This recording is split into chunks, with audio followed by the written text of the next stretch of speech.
Hello students, my self Poonam Kumawat. और इस lecture में हम डिस्कशन करेंगे मानव तंत्र यानी कि ह्यूमन सिस्टम के बारे में। जैसा कि हम सब जानते हैं कि इस प्रकृति के अंदर जो मानव शरीर है ना, वो बड़ा ही अद्भुत और बड़ी ही जटिल संरचना मानी जाती है।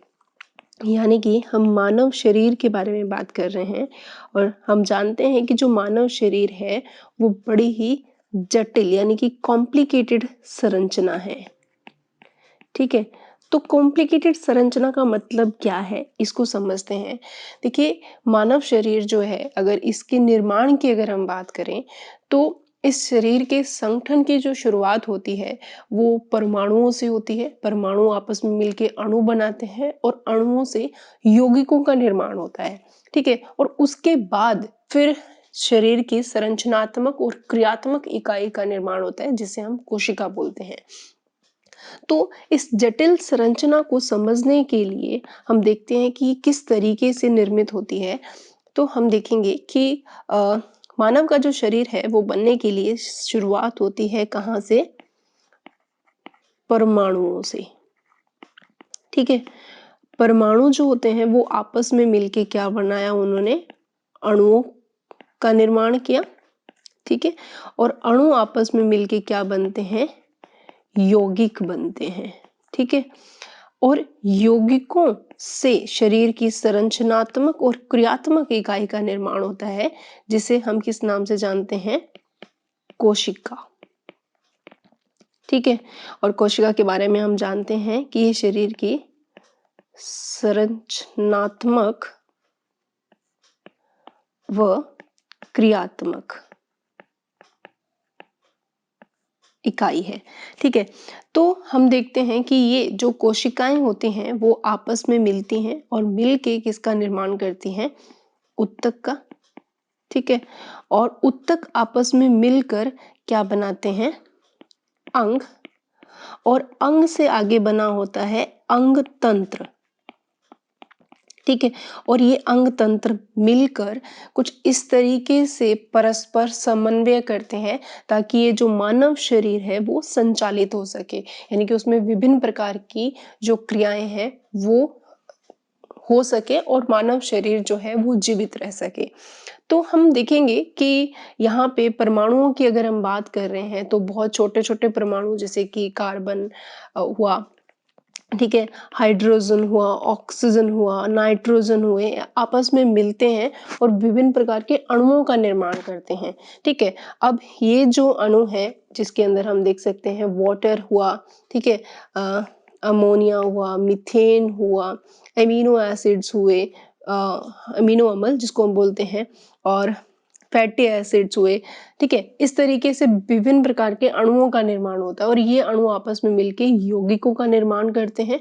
ठीक है, और ये जो है कार्बनिक जो यौगिक होते हैं जैसे कि प्रोटीन, कार्बोहाइड्रेट, ठीक है, ये आपस में मिलके शरीर की संरचनात्मक और क्रियात्मक इकाई का निर्माण करते हैं, जिसे हम बोलते हैं कोशिका। ठीक है, अब कोशिका जो है वो शरीर की संरचनात्मक और क्रियात्मक इकाई है। मतलब शरीर की पूरी संरचना तो हमें दिख ही रहा है कि ये बना रही है। इसके अलावा कोशिका के अंदर कोशिका द्रव्य पाया जाता है और उसमें विभिन्न प्रकार की रासायनिक क्रियाएं होती हैं और इसी वजह से शरीर जो है संचालित रहता है, इसीलिए इसको हम क्रियात्मक इकाई भी बोलते हैं। ठीक है, और फिर कोशिकाओं में भी कुछ कोशिकाएं, यानी कि अगर हम उत्तक की बात करें तो उत्तक में क्या होता है कि विभिन्न प्रकार के कार्यों को करने के लिए विभिन्न प्रकार की कोशिकाएं पाई जाती हैं। समान कार्य करने वाले कोशिकाएं मिलकर उत्तकों का निर्माण करती है, यानी कि बहुत सारी ऐसी कोशिकाएं जो कि एक जैसी हैं, यानी कि ये क्या है? समान कोशिकाएं, या बोल सकते हैं समान कार्य करने वाली जो कोशिकाएं होती हैं उनको हम किस नाम से जानते हैं? उनको उत्तक बोला जाता है। वो क्या कहलाती हैं? उत्तक। ठीक है, अब ये उत्तक आपस में मिलकर किसका निर्माण करते हैं? ये अगर हम देखें यहाँ पे, ये एक कोशिका है। ठीक है, कोशिका से मिलके क्या बने हैं? उत्तक, जो कि इसी एक कार्य को करने के लिए निर्धारित होते हैं। उसके बाद में उत्तक आपस में मिलकर अंग का निर्माण करते हैं। अगर हम अंग की बात करें तो अंग बेसिकली किस तरीके से बने होते हैं, तो हम बोल सकते हैं कि दो या दो से अधिक उत्तक मिलकर किसी कार्य के संपादन हेतु विभिन्न प्रकार की क्रियाएं करते हैं और इन विभिन्न प्रकार की क्रियाओं को करने के लिए इन उत्तकों का एक संग्रहित रूप क्या कहलाता है, अंग कहलाता है। जैसे कि यानी कि उत्तकों का समूह हम बोल सकते हैं, उत्तकों का समूह क्या कहलाता है, अंग कहलाता है। ठीक है, और अंग का अगर हम उदाहरण देखें कि अंग में क्या क्या आते हैं, तो जैसे कि ये एक आमाशय का डायग्राम हम लोग बनाते हैं, तो आमाशय बेसिकली किसका बना है, छोटे छोटे बहुत सारे कोशिकाओं से मिलके बना होता है और ये कोशिकाओं का समूह क्या कहलाता है, उत्तक कहलाता है। तो आप इस तरीके से देखो कि एक सेल, सेल से क्या बने टिश्यू, टिश्यू से क्या बन रहे हैं यहाँ पे अंग, यानी कि ऑर्गन का निर्माण होता है। तो ऑर्गन्स के अगर एग्जाम्पल लें तो हमें अंग में क्या क्या आएगा, जैसे कि आमाशय, ठीक है, यकृत, ठीक है, और इसके अलावा कोई भी और एग्जाम्पल आप ले सकते हैं, आंत, ठीक है, एक्सेट्रा।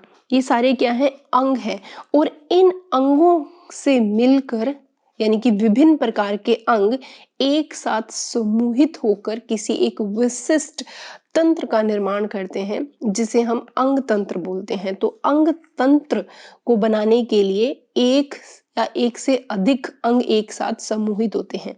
तो हम यहाँ पे बोल सकते हैं कि विभिन्न प्रकार के जो अंग हैं वो एक साथ क्या हो रहे हैं, समूहित हो रहे हैं, ठीक है, और होकर एक विशिष्ट क्रिया को संपादित करते हैं और वहां पे समूहित होकर विशिष्ट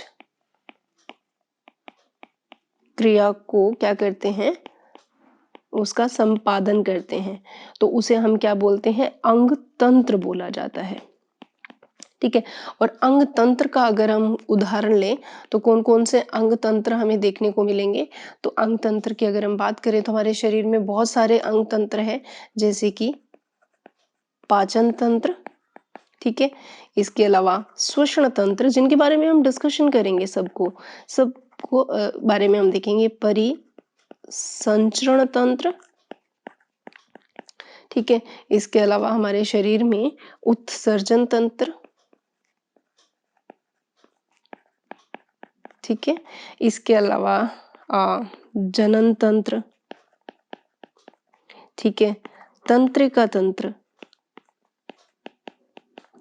ठीक है, और अंतःस्रावी तंत्र। इस तरीके से विभिन्न प्रकार के क्या पाए जाते हैं, तंत्र पाए जाते हैं और इन तंत्रों से मिलकर क्या बनता है, मानव शरीर बनता है। ठीक है, तो मतलब इस मानव शरीर को बनाने के लिए ये सभी तंत्र जो होते हैं सम्मिलित रूप से मानव शरीर की रचना करते हैं और इस चैप्टर के अंदर हम स्पेसिफिक इन्हीं तंत्रों के बारे में बात करने जाएंगे। तो हम सबसे पहले कौन से तंत्र से शुरुआत करेंगे, हमारे पाचन तंत्र से। ठीक है, तो हम शुरुआत करते हैं पाचन तंत्र। पाचन तंत्र यानी कि जिसको इंग्लिश में क्या बोला जाता है, डाइजेस्टिव सिस्टम। ठीक है, तो हमें इतना तो समझ में आ गया कि ये जो हमारा शरीर है ना वो बड़ा ही कॉम्प्लिकेटेड है, बड़ा ही जटिल है। ठीक है, तो इसको समझने के लिए हम सबसे पहला जो तंत्र स्टार्ट कर रहे हैं वो है पाचन तंत्र। देखो क्या होता है, पाचन तंत्र में हम देखते हैं कि ये हमारे शरीर का ऐसा तंत्र है जिसके दौरान मानव भोजन के द्वारा शरीर के लिए आवश्यक ऊर्जा या कायिक पदार्थ प्राप्त करता है। यानी कि हम बोल सकते हैं एक बहुत सिंपल लैंग्वेज में, पाचन तंत्र हमारे शरीर का एक ऐसा तंत्र है जिसमें जो मानव शरीर है वो बाहर से क्या लेता है, भोजन लेगा। ठीक है, क्योंकि अगर हम मानव की बात करें तो ये विषमपोषी है और विषमपोषी वो होते हैं जो कि खाने के लिए दूसरों पे निर्भर रहते हैं और हम दूसरों पे अप्रत्यक्ष और अप्रत्यक्ष रूप से पादपों पे ही निर्भर करते हैं, ठीक है। तो जो भोजन है वो मानव शरीर बाहर से लेता है, फिर उस भोजन को क्या किया जाता है, उस भोजन का पाचन करता है वो, ठीक है। और भोजन के पाचन करने के लिए, पाचन करना मतलब भोजन के जटिल रूप को किसमें बदलना, सरल रूप में, ठीक है। तो इसको हम बोलते हैं पाचन।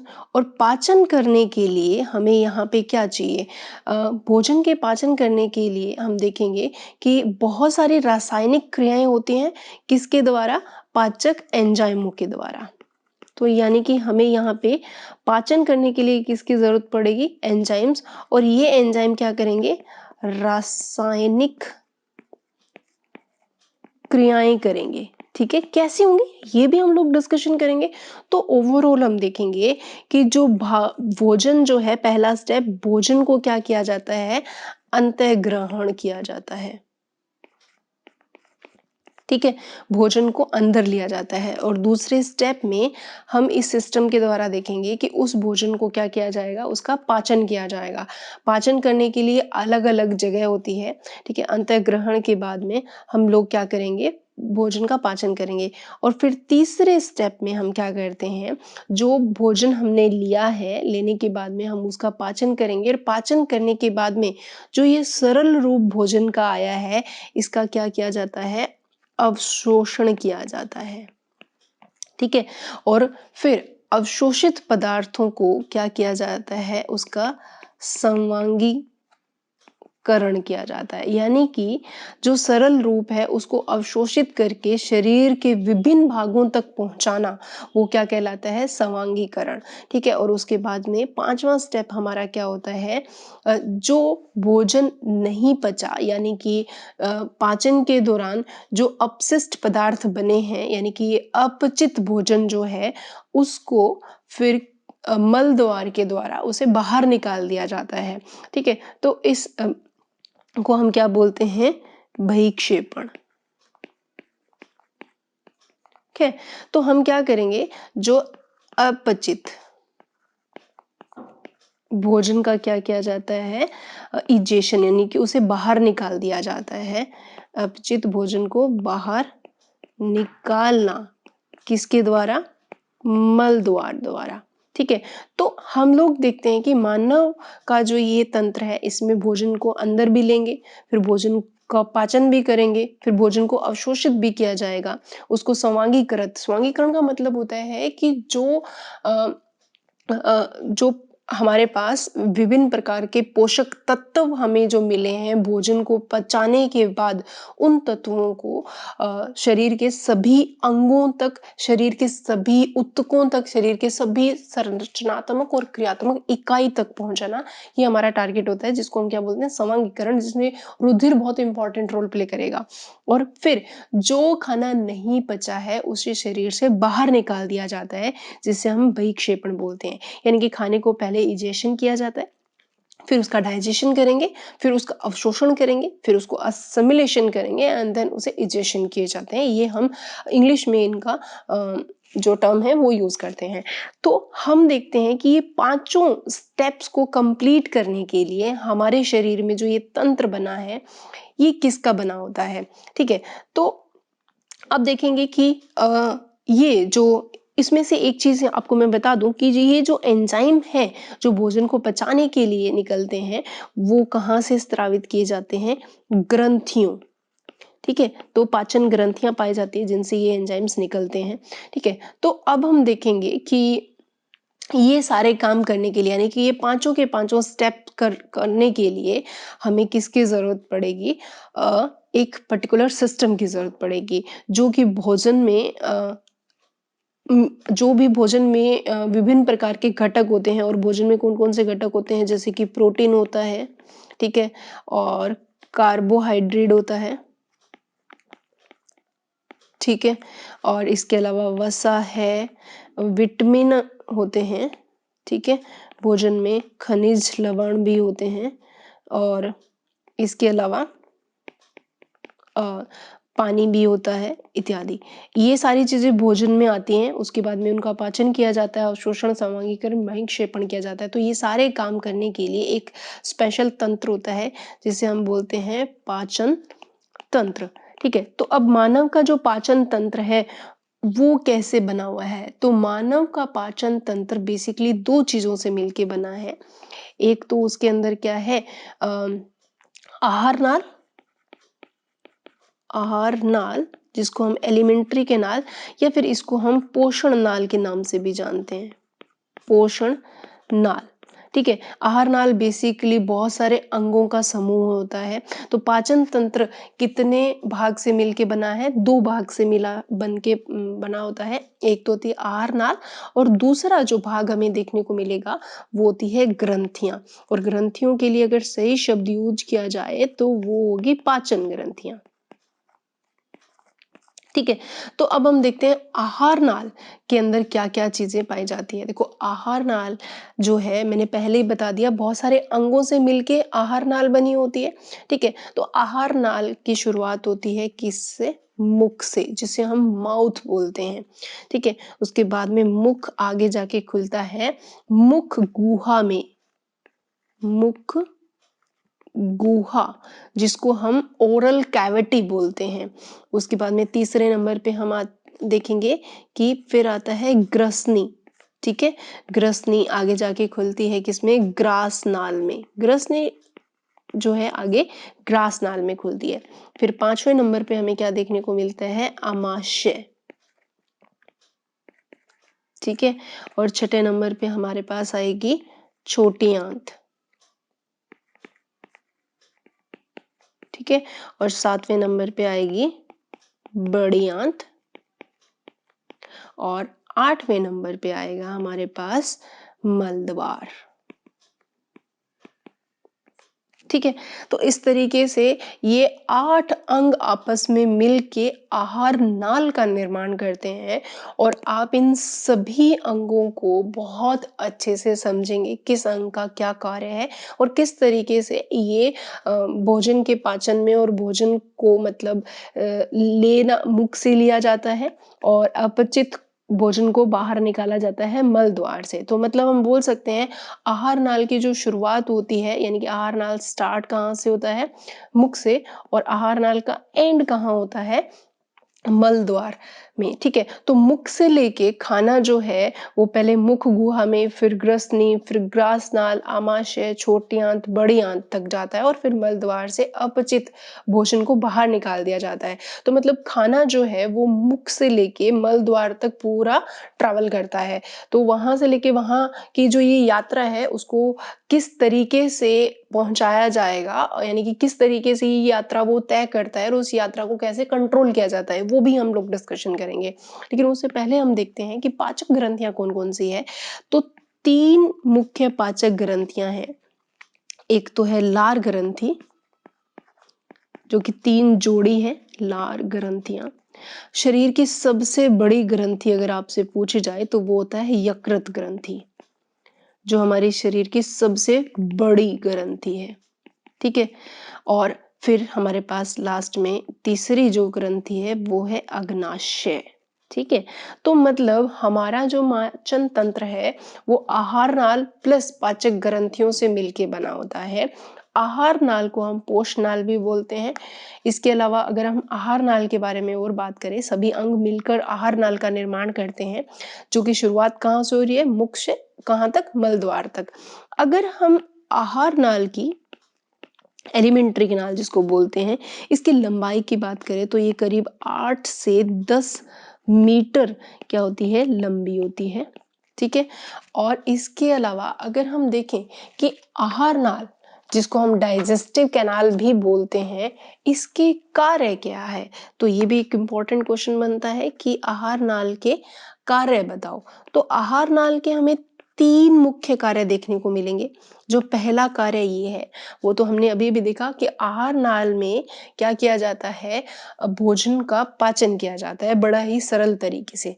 ठीक है, तो आहार नाल को सरलीकृत कर पचाना, आहार को, ठीक है, यानी कि जो हमने आहार यानी कि जो फूड लिया है उस फूड का हमें क्या करना है, बड़े ही आसानी से आहार को क्या करना है, पचाना है, उसका डाइजेशन करना है। तो फूड डाइजेशन करना इसका सबसे पहला कार्य है।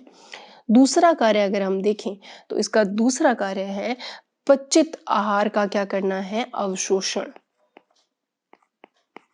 पचित आहार यानी कि डाइजेस्टिव फूड का क्या करेंगे हम, अवशोषण।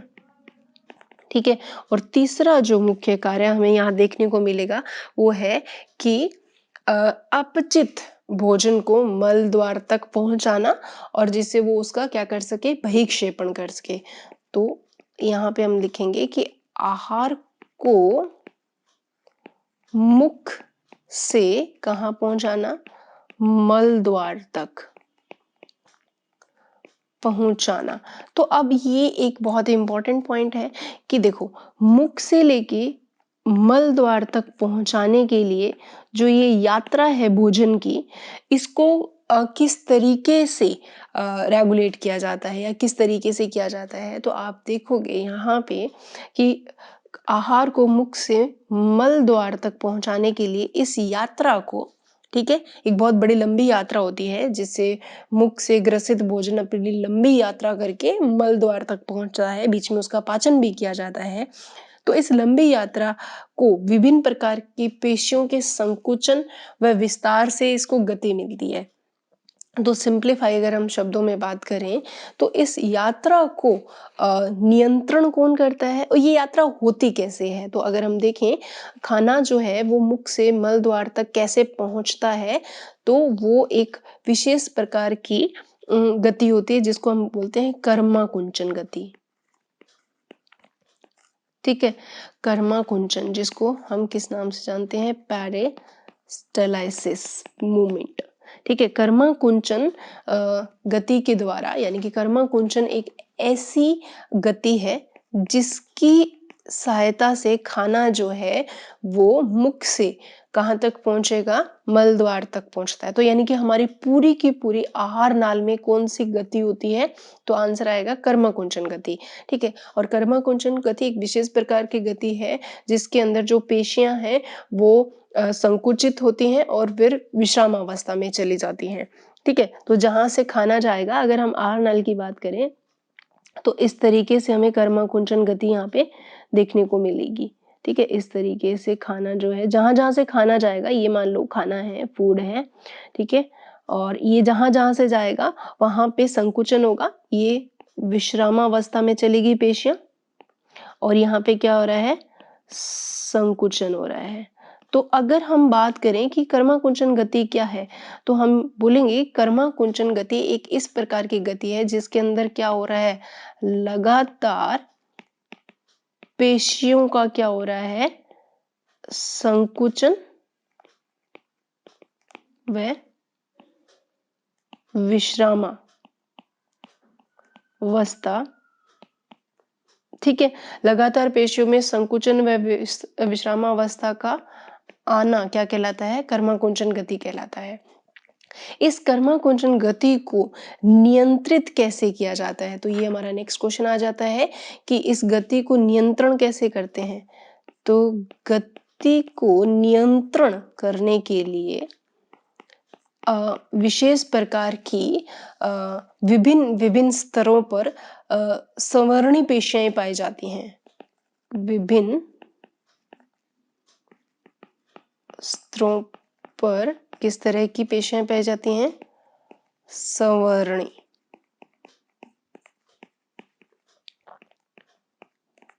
पेशियां जो है वो पाई जाती है। That is a important point, जिसको हम किस नाम से जानते हैं, स्पिंचर्स के नाम से, स्पिंचर्स के नाम से जानते हैं संवरणी पेशियाएं। यानी कि इस कर्मा कुंचन गति जिसमें लगातार संकुचन या फिर हम बोल सकते हैं विश्रामावस्था को विस्तार हो रहा है। ठीक है, तो लगातार पेशियों के संकुचन व विस्तार की जो ये कर्मा कुंचन गति है, इसको विभिन्न स्तरों पर संवरणी पेशियों द्वारा क्या किया जाता है, नियंत्रित किया जाता है। ठीक है, इसके अलावा इस संवरणी पेशियां जो है वो भोजन के पाचन रस और सारी क्रियाओं को क्या करती है, रेगुलेट करती है, उसको नियंत्रित करती है।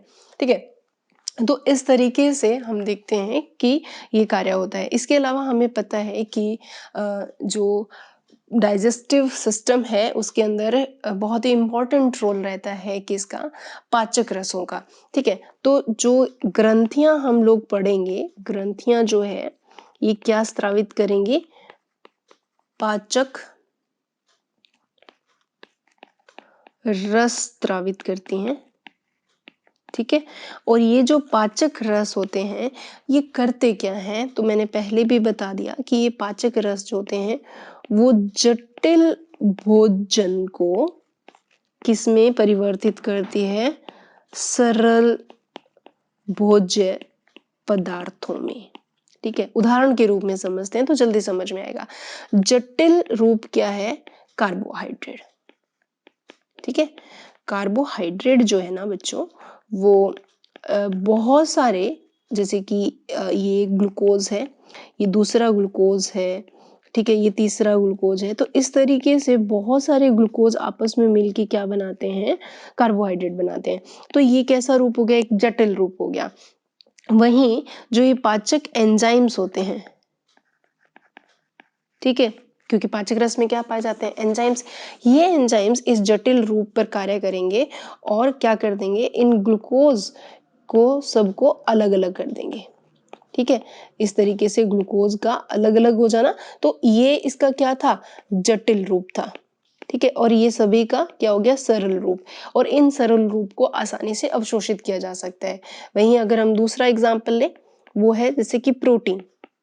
प्रोटीन भी एक जटिल रूप है। प्रोटीन क्या है, अमीनो अम्ल, बहुत सारे अमीनो अम्ल आपस में जुड़कर एक बहुलक का निर्माण करते हैं और इस बहुलक इकाई को हम क्या बोलते हैं, प्रोटीन।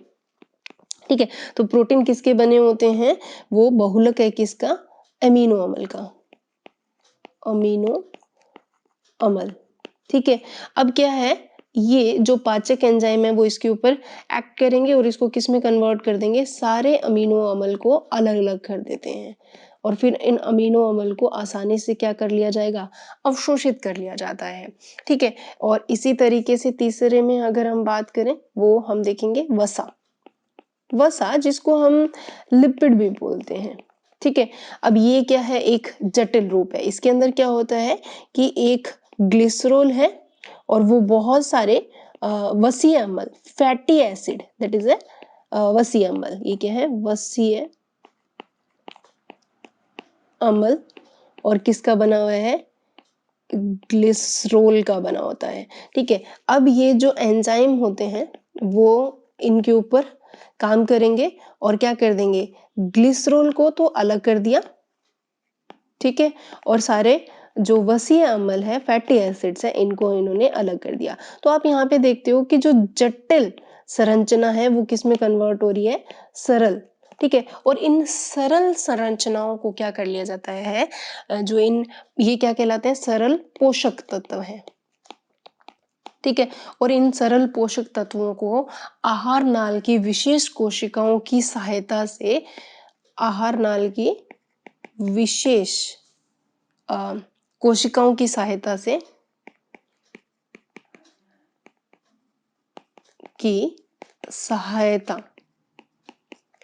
क्या कर लिया जाएगा, अवशोषित कर लिया जाएगा। ठीक है, तो कैसे किया जाता है ये काम, ये सारा काम हम बहुत ही सिस्टमैटिक तरीके से एक एक अंग को हम ध्यान से समझेंगे। तो ओवरऑल हमें इस लेक्चर में समझ में आया कि हम लोग सबसे पहले पाचन तंत्र की बात कर रहे हैं, जिसके अंदर ये सारे स्टेप्स हम परफॉर्म करते हैं, और अब हमारा जो नेक्स्ट लेक्चर होगा उसके अंदर हम आहार नाल के विभिन्न प्रकार के अंगों का अध्ययन करेंगे। हम देखेंगे मुख क्या है, मुख गुहा क्या है, ग्रसनी, ग्रासनाल, आमाशय, छोटी आंत, बड़ी आंत और मल द्वार, इनकी संरचनाओं का और इनके कार्यों का अध्ययन करेंगे। सो नेक्स्ट लेक्चर में फिर से मिलते हैं, तब तक के लिए stay happy, keep studying, thank you.